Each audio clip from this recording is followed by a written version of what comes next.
Two things. The first thing is this, for those that know me before, I've been obsessed with this issue, abstention and information, for a while. And the second thing I'm going to ask you is to forget the last presentation, okay? Just forget about that. She was not here. Otherwise, you're not going to like the paper. Let me start with a cheap shot. This is for those that don't live in the States, David Brooks is a great political analyst. He appears on every show that airs on Sunday.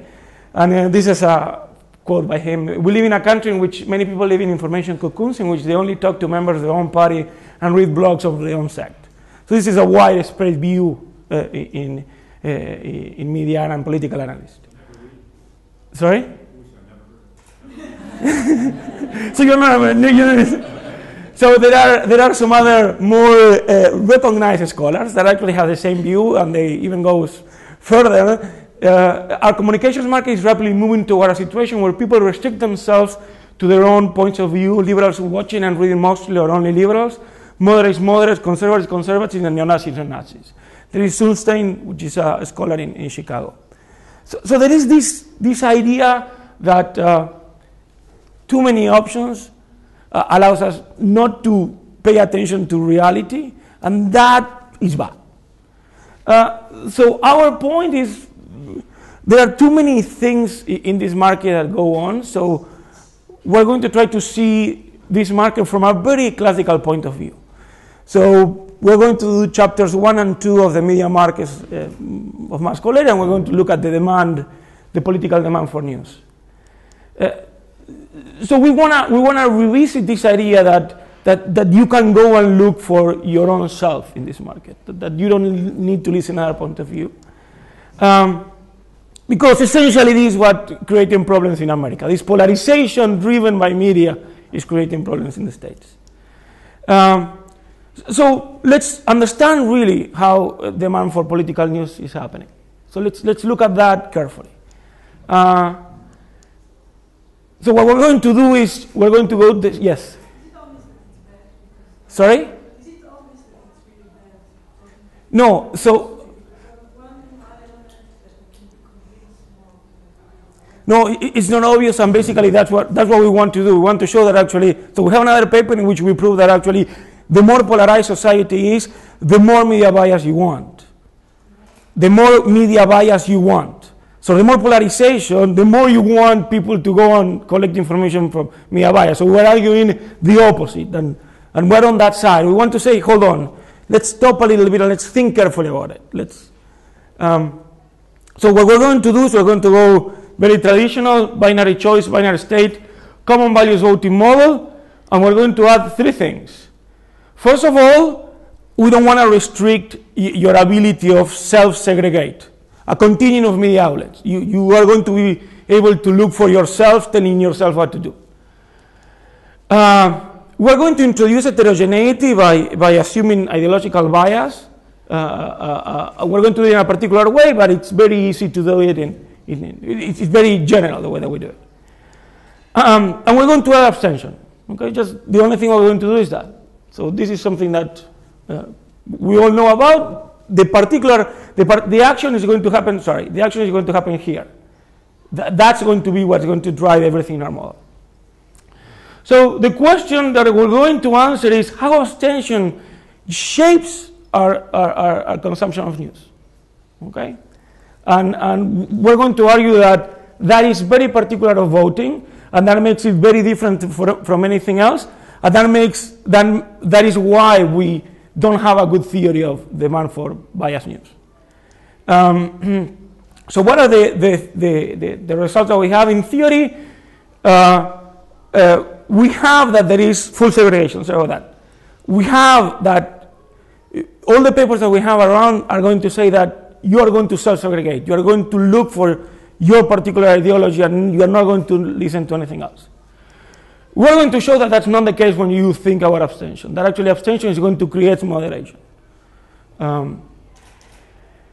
What we mean by this is that we're going to have a set of voters, that there are going to be 2 groups of voters, and the ones that are more to the center are actually going to be demanding news that are more extremes than the other group that is extreme. And that's what's going to be creating moderation. So if you are walking down the ideological line, when you move towards the Republican side, suddenly these Republican guys start listening to more Democratic newspapers than the Democrat that was to his left. Another thing is that you are not going to be able to identify, because of that reason, which is your ideological preferences by what you look at. So for those of you that have this craving for listening to Rush Limbaugh being Democrats, or to listen to MSNBC being Republicans, it's okay. It's what you should do. And the thing is, and the reason, and this is an exercise that we should forget if there's no relevant implication besides that, but our point is going to be that this particular shape it changes the way that we have to model demand to understand the I/O of these markets. And it changes significantly. So in the end, I'm going to show you that the demand that we have to use is pretty complex. So our models of I/O have to incorporate this fact. And we're going to argue that this daily limit thing that everybody's worried about, you shouldn't worry about it, it's not so extreme. So what is the theory? What do we have? Two papers, Calvert in 85, beautiful paper, Swain in 04. Basically, you have a monotonic relation between ideology and the bias that you want to collect.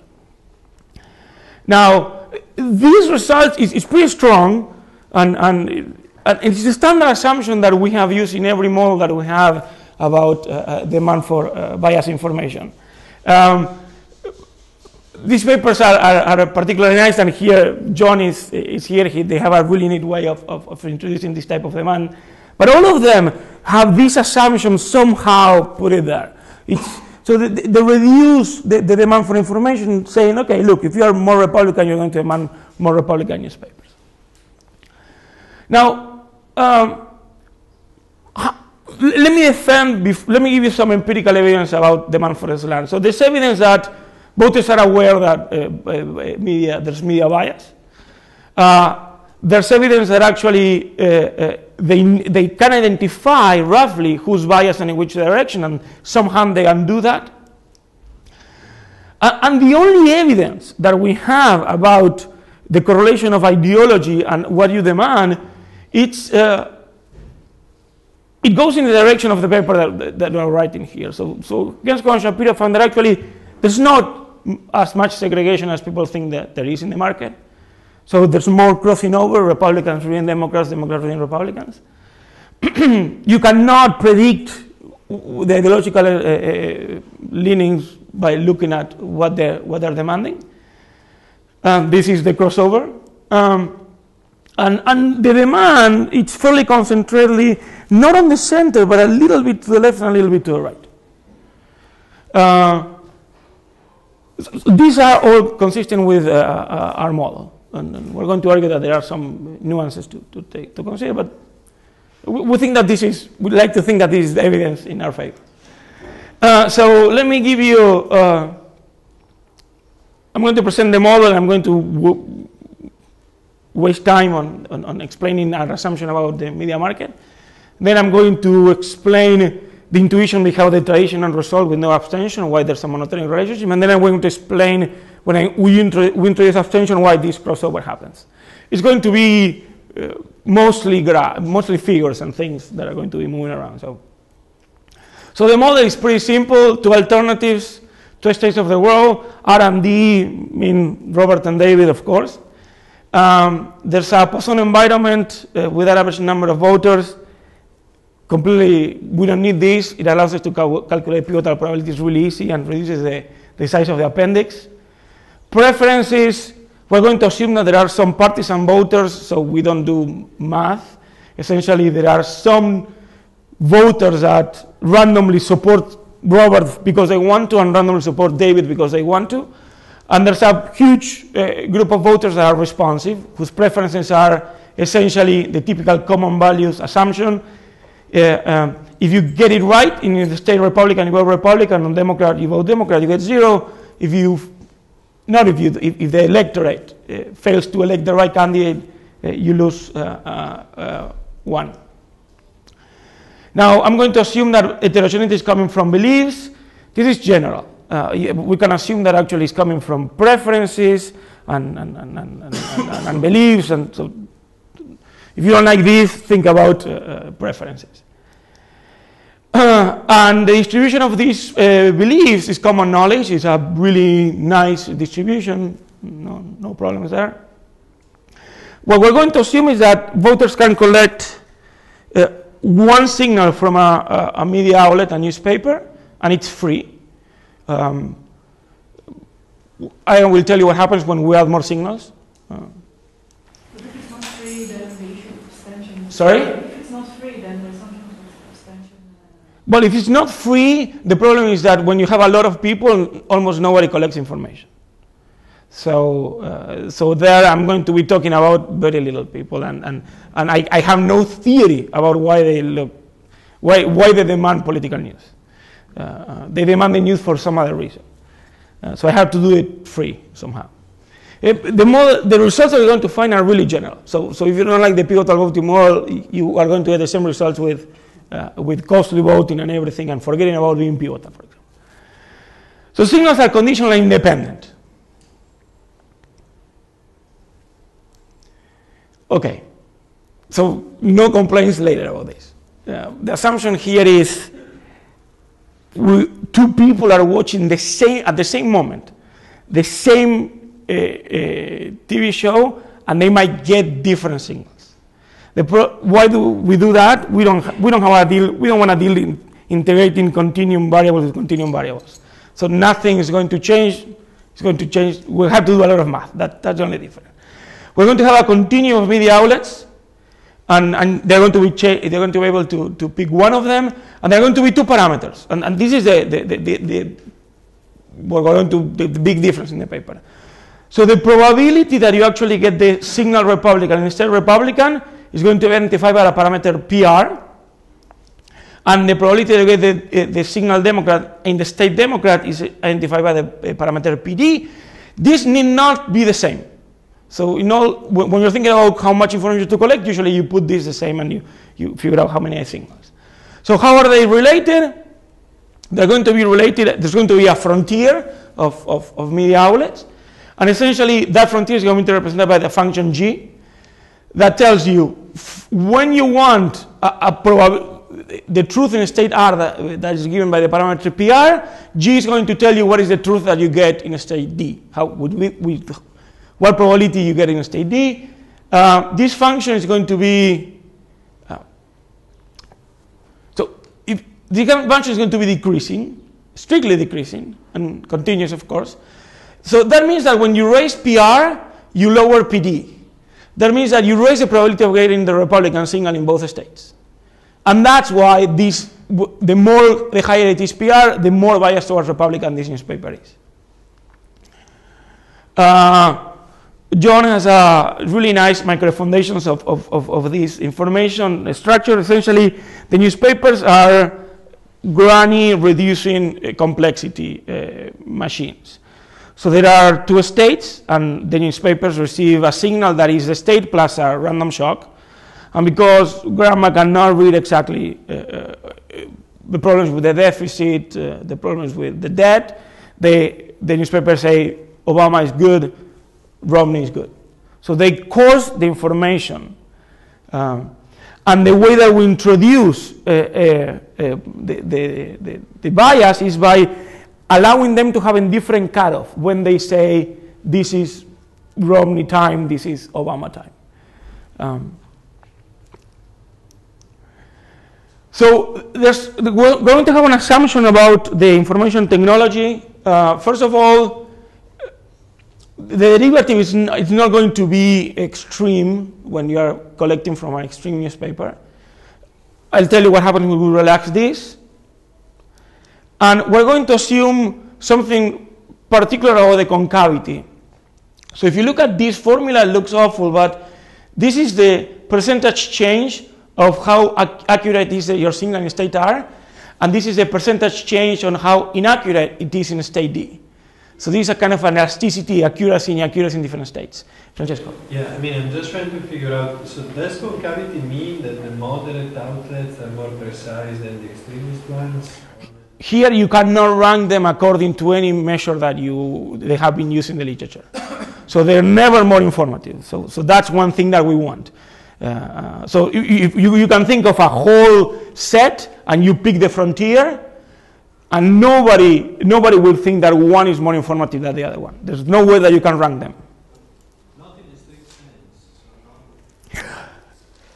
If you want to have information, this is what's going to happen. If you care about getting a lot of information about one particular state, you want to go to the extremes. What's going to happen is the newspapers are going to be more informative about one state, but less informative about the other one. So I'm going to explain the posteriors in 3 slides, and you will see exactly that they are ordered in the sense of how much certainty they give you in one particular state. Okay? So we have 2 elasticities. One is for the accuracy, inaccuracy, Republican, Democrat. The other one is for the accuracy, inaccuracy, Democrat, Republican. What we need is for this thing to be increasing. So the more that you move to the extremes, the higher it is the cost in percentage terms. I'll tell you later what happens when we relax this. All these assumptions are simplifications. So this is a G function. Okay, so this is an example when this microfoundation that I told you is logistic, the noise is logistic. So the less noisy it is, the less variance you have, the higher it is, the higher the G function, the closer the G function is to the good world, which is the world that's closer to 1, 1. That's useless because you want this, you want the posteriors. You want to know exactly how each one of the newspapers allows you to make inference. So what you have on the green side is the probability that you are assigning the Republican state when you receive the Republican signal, and in the yellow line you have the same posterior related to the Democratic state after a Democratic signal. The x-axis is the spectrum of newspapers. So this is increasing the probability of the accuracy in state Republican, and this is the level of the posterior. So when the newspaper is leaning towards Democrat, it's really bad in telling you that actually the state is Democrat, because you expect that. So it happens a lot. You don't move your posteriors too much, but it's really good at telling you that the state is Republican. And when you move to the right, the more Republican you become, the worse you are telling somebody that is Republican instead of Republican signal, and the better you are telling somebody that is Democratic instead of the Democratic signals. Okay? I don't know if this is the question that you had, but... No, I mean, I had in mind more like some measure of the average informative, the probability that the signal is correct. I mean, basically you're telling me that I should think about it. Right. This is so when you get the signal, you're going to be looking at your posteriors, and clearly there's a trade-off, right? You move to the right, you gain for the Democrats, you lose for the Republicans. So there's no way that I'm going to be able to say the average are not going to be so useful here. But I can do it, and I think that nothing's going to happen. So it's going to be a symmetric equation equilibrium. So we know what is that. So let me go to the no abstention case. Everybody has to vote here, okay? So let's look at the posteriors. So imagine that you are a Republican-leaning voter, okay? So you have to vote. You assign a high probability to stay being Republican. If you're uninformed, you vote Republican. So if you value information, it's because that signal is telling you something about the Democratic state. So there is a maximum level of certainty that you can get about the Democratic state after a Democratic signal. So if you are too Republican, the most Republican newspaper cannot give you that certainty to swing your vote. So you don't collect information, you always Republican. So there's one Republican that is the most extreme that collects information and will collect exactly this information. So he will collect the most extreme Republican newspaper. Now, let's move a little bit to the center of this guy, and you can see that the trade-off start being kind of, is a continued trade-off. So when the guy that is to the left of this extreme Republican would like to have less certainty about the Democrat and more certainty about the Republican state, what happens is that he can move a little bit to the center. There's going to be a particular trade-off that is the best for him. He will collect that newspaper. And you can basically cover until you reach the most extreme Democrat that, given this certainty by the most democratic newspaper, is willing to swing the vote. So if you go more Democrat than that, they will not collect information. And again, the trade-off changes smoothly, so in the middle you will have a continuous function. The shape, it's not something that's relevant. So what we have is the most Republican guy that collects information, the most Democrat guy that collects information, the 1/2 guy is here, and then a continuous function that is monotonic and increasing.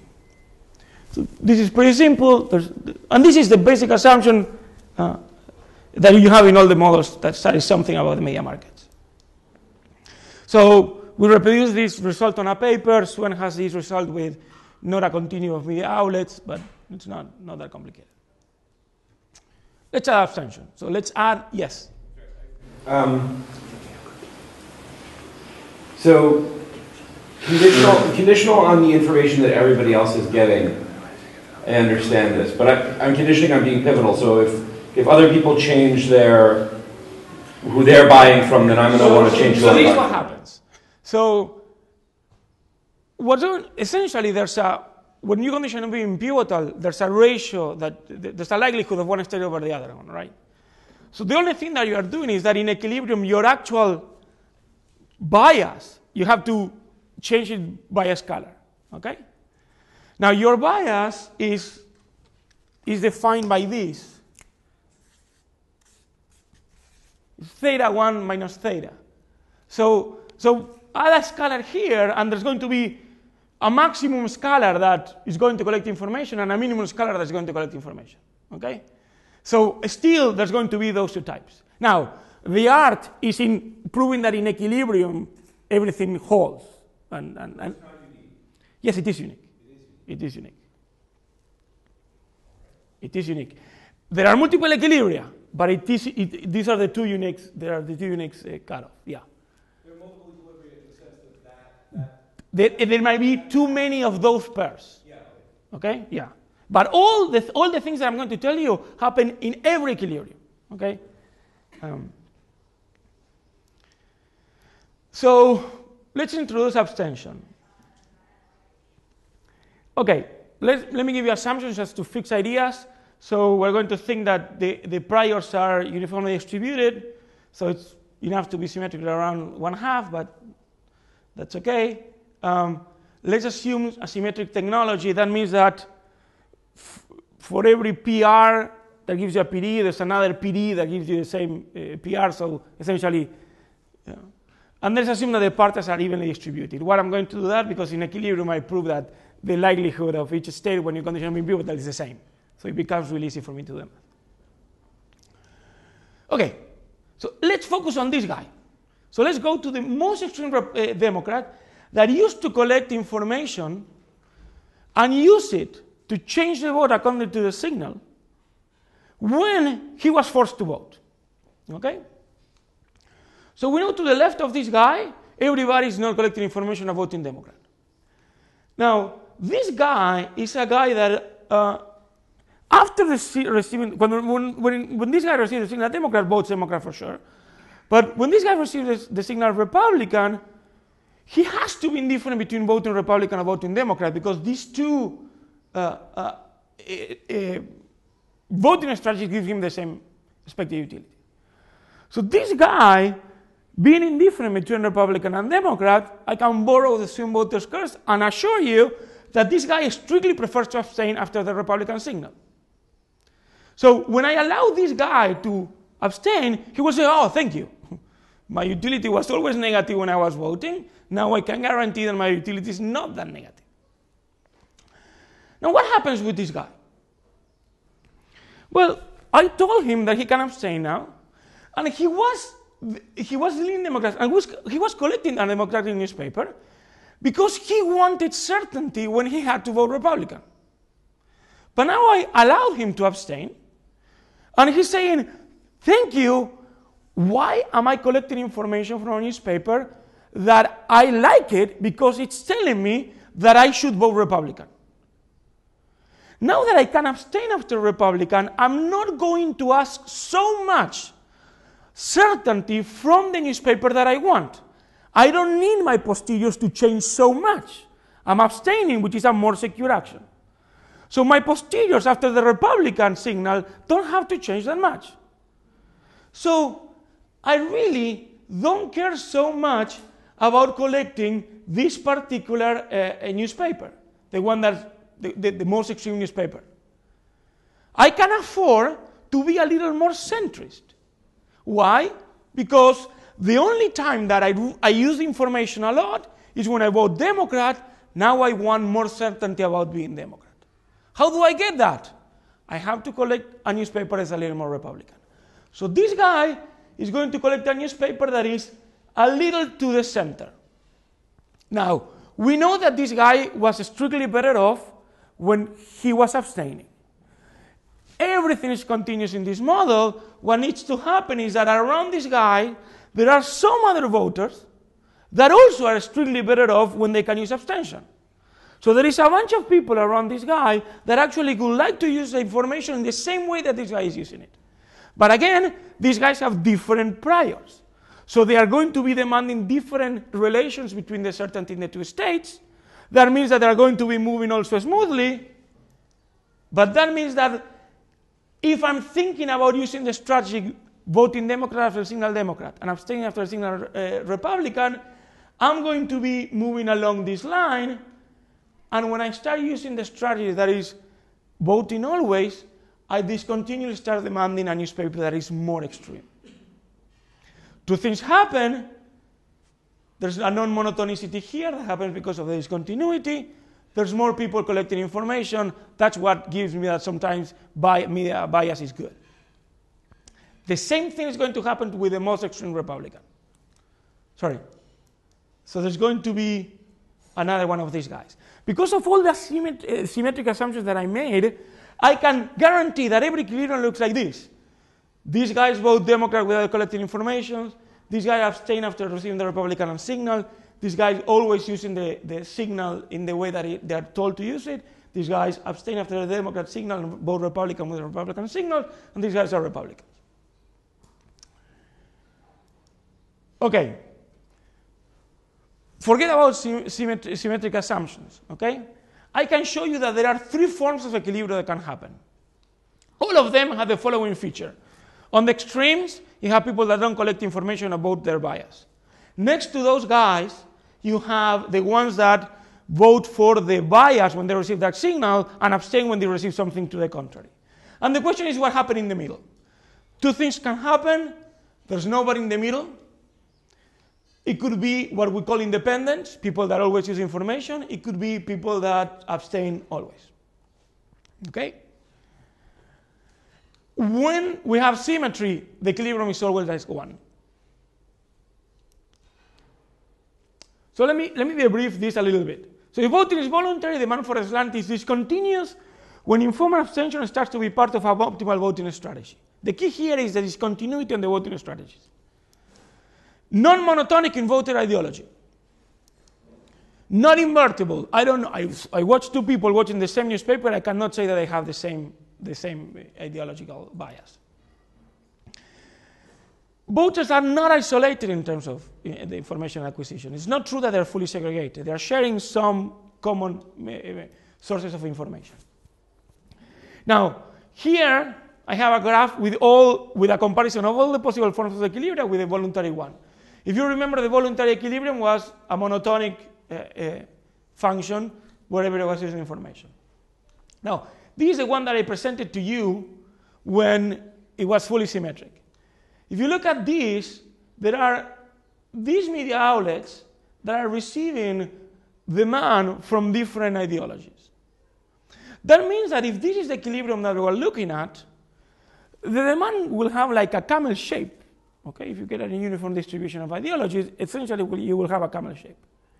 So there's going to be incentives in the media markets for you to diversify because the customers are there. So we have to think a little bit about which is the manner we're using. The other equilibrium in which there was no abstention. Now we have, it's not a camel shape, but we have extreme demand in the center.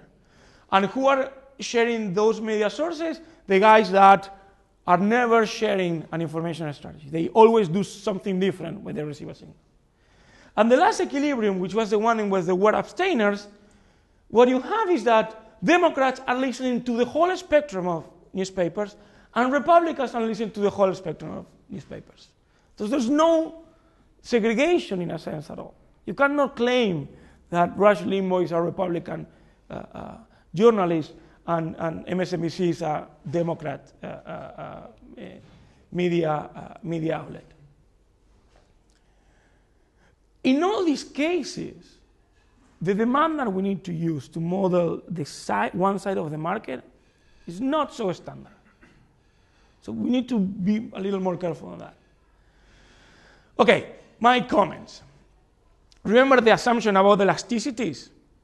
That was because when you're comparing the strategies that use information, the informative strategies, you don't get always single crossing. And when you don't get always single crossing, it could be that the set of voters is disconnected. So the nice feature that all these figures have is that everybody is like in one group. Now, when I relax that assumption, it might be that there are independents around them, people that abstain after one signal. So I don't know about that. The other assumption is that the function G basically covers everything in the spectrum. Now, if we say that they cannot go to, if we prevent them from sending always the same signal, that's the 0 and the 1, and we get media outlets that are more to the center, the same thing is going to happen as long as you allow me the function to be concave and to get the G function to be concave and to reach the counter diagonal. Okay? The same results. Now, if you say, look, I don't like the counter diagonal, I don't like it, I don't know why I don't like it, and if you prevent that, what you can have is a mass of types that are actually bouncing on the extreme. Okay? But again, you will get always a discontinuity that we're looking at. Now, when you say, look, now I want the G functions to be really, to verify some traditional conditions, G prime at 0 is 0, G prime at 1 is minus infinity, why those signs are kind of cool, then these strategies are never played. Why? Because when you have this structure, essentially what happens is that you are providing, there's always a signal that will give you enough for you to change your vote. The strange thing is that it's not true that only the DR strategy is being played. So there might be people, even they can get exactly the signals that they want, they might be using abstention as a strategy. So conclusions, how much time do we have? 7. How much time do you need? Sorry? How much time do you need for this one? For this slide? There's 14 more slides. So it's basically recapping everything. So 7 minutes is 1 every 30 seconds. So let's go. So this is the thing. If we move our knowledge, the knowledge that we have from decision theory and a standard decision theoretic problem, when you have to take an action always to demand for political news, we get this monotonic result. It's not observed in the literature. It's not observed in empirical data. We see that there's a mess around there, people that are reading things they're not supposed to read. And we see that there's extreme demand for particular places in the ideological spectrum of media outlets. We argue that voting is significantly different from the traditional decision theoretic problems. So out of the decision theoretic problems, you have 2 actions, 2 states, and 2 signals. But here we have, by definition, we have a third one, which is you always can abstain. And it doesn't matter how many candidates you have. You can always add another action. And the moment that you have an extra action, the way that you want to use information is differently. And when you want to use information differently, what's going to happen is that you're going to value information differently. If you want to be more technical, when you change your voting strategy, the objective function is discontinuous. Okay? But we know that the indirect utility function must be continuous. So something has to give. Something has to be discontinuous there. And what is given is the information that you demand. So what we get is that more bias towards the left voters might demand more bias towards the right newspapers than centrist voters. The same newspapers different different ideologies, less segregation, relatively centrist or moderately biased newspapers actually being more demanded. Gensco and Shapiro. All the results they have can be explained with this model. Abstention encourages moderation by driving extreme voters to the center. Now, there's an issue which appears when you add abstention, but here we wanted to say it anyway. When you introduce abstention, the voters that show up seems to be more extreme. Because the ones that abstain are the ones that are leaning on the side and only vote when their information reinforces their bias. So what you get is, when you measure polarization at the booth level, you get too much polarization. So now the question is, when should we measure polarization? If we measure polarization 1 year before, we get one measure. If we measure polarization after they collected information, it's a different one. If we measure polarization the day that they voted, we're going to get a completely different one. So one has to be careful when comparing measures of polarization around. Now, this is my co-author. It encourages more information acquisition, but you don't use it as much because you can abstain. So what is better? It's a race. So let me finish by thanking Enriqueta, Andrea, and Tom for a wonderful time and a great workshop. And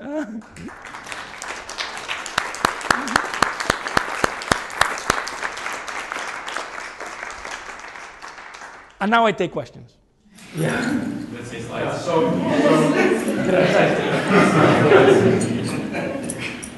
what I was looking for maybe in the conclusions is some way that you could kind of link the story you're telling with something about patterns of abstention in the data. Since that's driving a lot of your radical story. So we are... The kind of things you summarized were about the pattern, pattern of just media use. But crucial in this story is already also abstention.